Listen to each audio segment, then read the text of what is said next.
God is good, and with each day that passes brings us a day closer to the launch of Pantheon Rise of the Fallen. This is the Nathan NAPALM channel, and if you are new, please consider subscribing, especially if you're interested in Pantheon related content. We also cover Camelot Unchained, JRPGs, RPGs, all that kind of thing.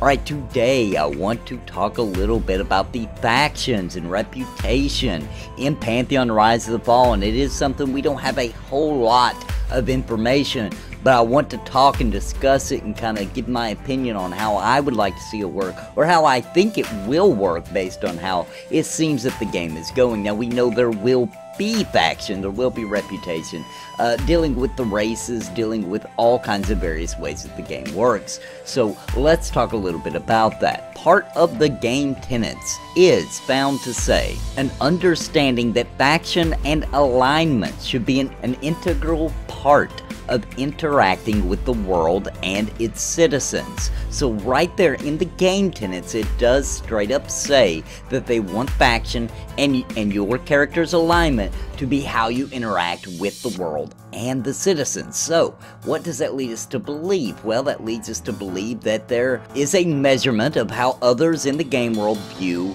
your character. This will run the spectrum between an NPC, considering you as an ally, through NPCs who will kill you on sight. KOS. A lot of people don't like kill on sight. They want to be able to play as whatever race they want to play as and not have to face any consequences. For those people, I have to say, please consider that Pantheon Rise of the Fallen's world of Terminus is a world of reward versus consequence. So a risk versus reward type system. So what we're looking at here is when you pick a race or a class or anything in the game, you have to understand that there are benefits and there are penalties as well. And that's how the real world works, that's how life works, and that if you're building a good world, this is just simply how it makes sense to be, to make the game different, more varied, and a completely different experience depending on the choices that you made. And that's what video games are all about, and that is what I really want to see in an MMORPG. So that looks like where we're at. Now, in the FAQ, it was asked, will faction be important and will players be able to betray their home faction? And the answer was, we like all of that in general. The question comes up though, to what degree should these factions matter, and does this sort of thing slip into PvP territory? If it does, you'd only see it in PvP servers, but changing your factions so that NPCs will react differently to you, this is all key to the game. Our faction system will be quite robust. Yes, you could betray your home or default factions. Another question that came up in the FAQ was, are races going to have specific factions at creation? The answer is yes. While there are some nuances to faction alignment adjustment, evil races such as the Ogre, Scar, and Dark Mirror will have a hard time getting close to good race cities. This is not set in stone, however, as the player can adjust their faction and alignment through their actions in the game world. So this is very interesting. So yes, you can betray your home or your starting faction or your home faction, your race faction. You can also adjust everything. So there are checks and balances in the faction system to allow adjustment for your play style. Here's a good example, actually. Let me back up a little bit because this is very more home for me instead of just making up scenarios. My wife is planning on playing a Dark Mirror. I'm planning on playing a human because I only have two options for Paladin. It's human and dwarf, and I'm planning on playing a human. So when she comes and wants to come hang out near the human city, I'm gonna have to tell her, you're gonna have to wait unless you want to grind up that faction or you want to go ahead and start doing things to get your alignment correct with the humans. You're going to be killed on sight most likely. So she's going to have to stay and wait at the gates, like far enough away from the guards so they don't just slaughter her. And that type of emergent gameplay is what Pantheon Rise of the Fallen is all about. Now, I'm excited about it. I love the thought of a faction being a all-controlling thing where I can't just go out and go this, this specific spot where I'm going to be hurting faction. It had no consequence on me, right? Or I'm just going one-sided and only building faction, and it has no risk. I'm only helping that one faction like most newer MMOs do, where you can up a faction, but it doesn't hurt another faction in order to increase this one. I would rather it be complicated. The real world is complicated. You pick your alliances. You pick those that you want to go with. You pick a side and you roll with it. Does that mean that sometimes you'll make a mistake and you won't even know enough about the world that you're making a mistake? Sure. And once again, that's emergent gameplay. Think about it like this. If I go out into the world and I start helping a particular group of people, like right now on YouTube, I picked my group. I picked that I like the old school MMORPG players. I like those kind of games. I like Pantheon, Rise of the Fallen. And I have excluded a lot of people out by doing that, correct? I mean, you've got the people who love World of Warcraft, who love Elder Scrolls Online, who love Final Fantasy XIV. That doesn't mean I hate them. It doesn't mean that I have an agenda against those kind of people. But I picked my faction. Those kind of people are going to come to my channel and think I'm mentally insane. And that's okay. I picked my path. So just like the real world is very emergent, obviously, we have a world of Terminus that is also emergent with all these factions, and I love it, and I couldn't be more happy that they decided to get serious about faction reputation. So real quick, I want to talk about something because I found it very interesting. The faction and reputation in Vanguard Saga of Heroes, which, as you know, Brad McQuaid was heavily involved in and director of. So let's talk about how it worked there.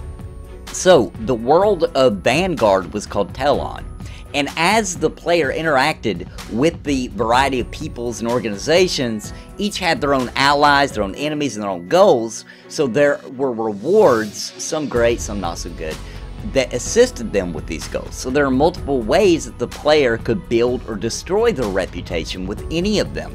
So, what reputation the player started with when first meeting a faction is determined first of all by their race and their past dealings with that faction's allies. Now, the most common thing you're thinking of a faction would probably be made up of the inhabitants of an outpost or a city or of a particular group of beings.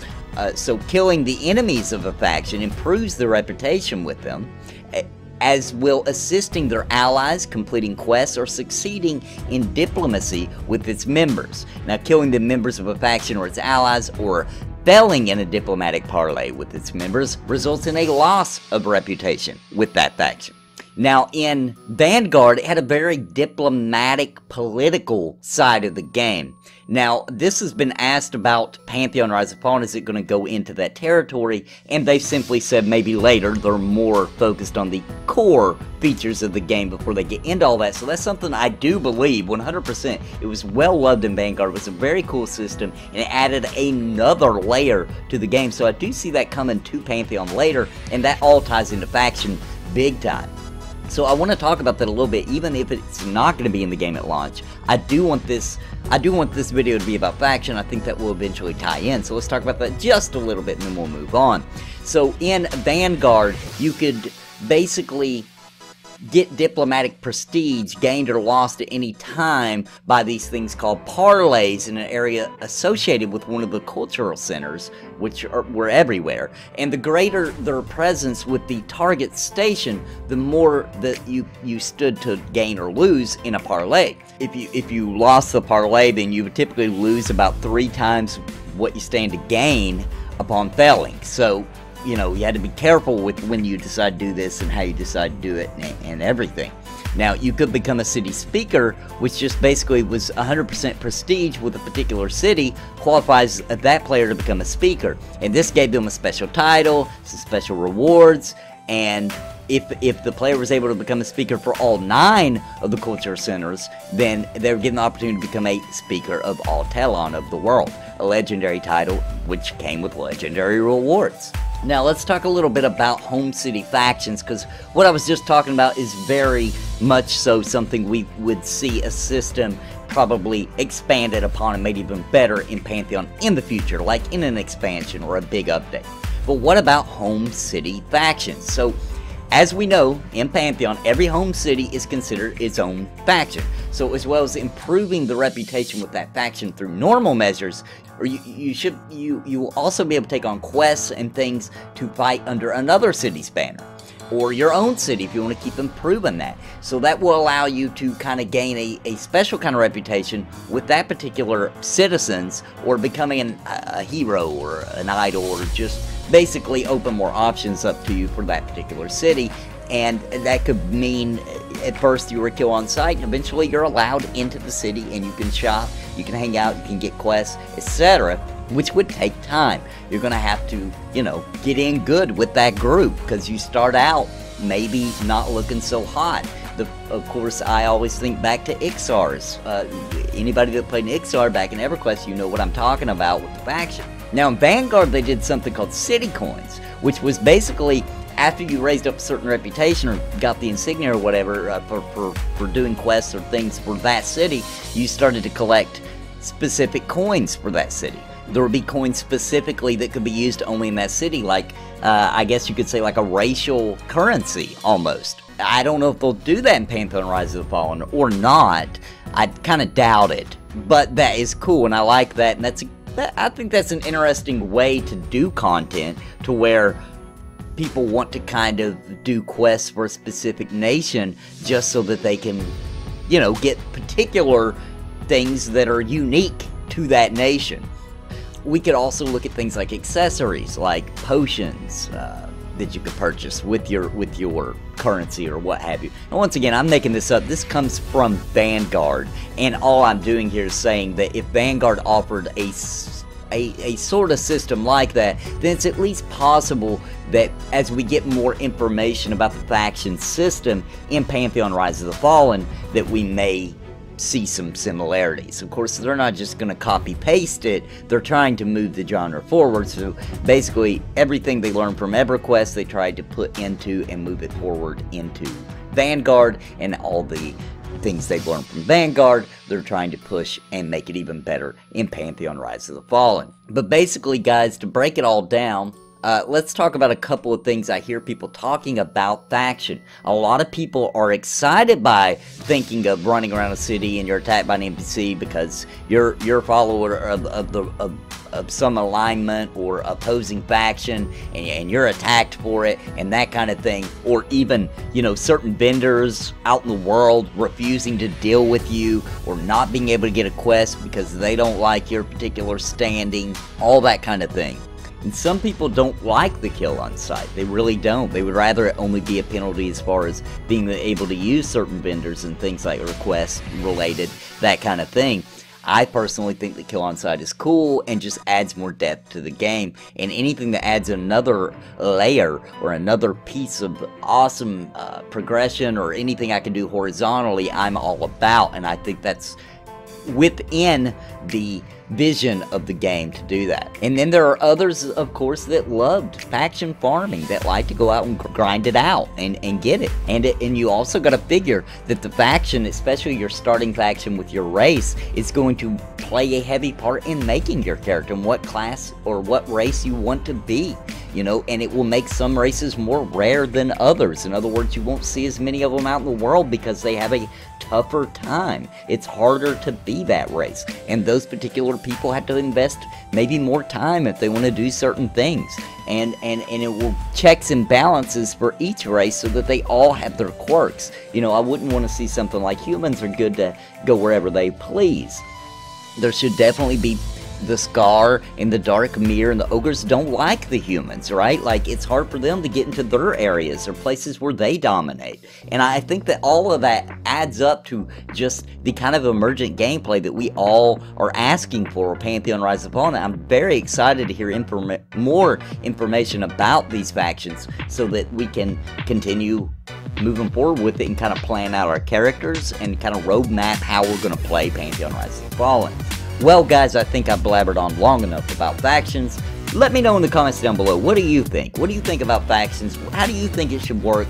Are you okay with kill on sight? Do you think it shouldn't be in the game? Should it just be vendor or quest related? Should it encompass everything like I believe? Should it just encompass your entire session depending on where you're at, and your race will just change your gameplay? Because we already have dispositions with the NPCs that will be fighting, etc. Now, if you add all this another layer on top of that with the faction system, I think that just makes a really cool game that you can't just casually play. I mean, I'm not saying the amount of time played, I'm talking about you can't just play it and not pay any attention to this. The faction system being important enough that you have to pay attention to it, you have to learn, you have to dig in and figure it out and know where you can be and where you can't be and how you can approach it and how you can do what you want to do. And I love stuff like that in the game. Keep in mind, this is a PvE centric game, so these kind of things just add more flavor and more spice to the game